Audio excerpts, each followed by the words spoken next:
នាព្រឹកថ្ងៃទី6 ខែមិនិនាឆ្នាំ2026 សាកលវិទ្យាល័យ Western បានរៀបចំវេទិកាស្ត្រី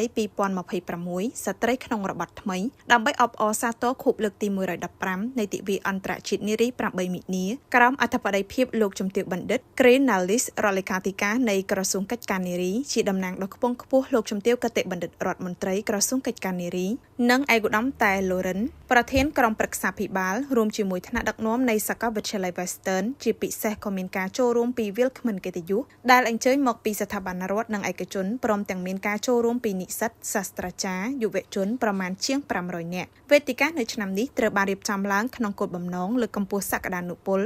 និងភាពជាអ្នកដឹកនាំរបស់ស្ត្រីក្នុងសម័យកាល Digital ដែលផ្ដោតសំខាន់លើសសរស្តម្ភចំនួន3គឺអំណាចនៃចំណេះដឹងហិរញ្ញវត្ថុនិងនិរន្តរភាពសង្គមឯកឧត្តមតែ Lauren បានថ្លែងក្នុងពិធីបើកថាវេទិកានេះមិនត្រឹមតែជាការអបអរសាទរពិធីបុណ្យសិទ្ធិនារីប៉ុណ្ណោះទេប៉ុន្តែគឺជាការបើកឱកាសឲ្យយុវជនបន្តវេនបានក្រេបជញ្ជក់នៅពុទ្ធិនិងបទពិសោធន៍ជាក់ស្ដែងពីស្ត្រីជួរមុខដែលពោរពេញដោយស្នាដៃនិងទេពកោសល្យក្នុងការចូលរួមបំពេញបុព្វហេតុអភិវឌ្ឍជាតិមាតុភូមិ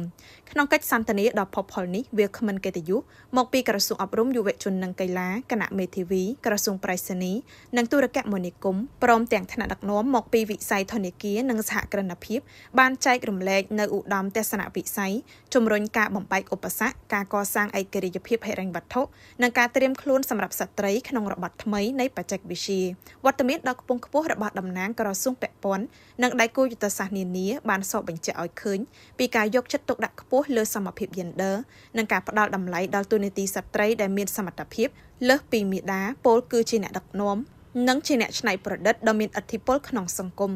គួរបញ្ជាក់ថាកម្មវិធីនេះបានបញ្ចប់ទៅដោយជោគជ័យយ៉ាងត្រចះត្រចង់ជាមួយនឹងការបដិញ្ញាចិត្តខ្ពស់ក្នុងការបន្តជំរុញឲ្យមានវេទិកាពិភាក្សាបែបបញ្ញវន្តបែបនេះជាបន្តបន្ទាប់ទៀតដើម្បីជាប្រយោជន៍មហាសាលដល់និស្សិតគ្រប់រូបនិងដើម្បីជាការលើកដង្កើងដល់ស្ត្រីគ្រប់រូបយ៉ាងពិតប្រាកដ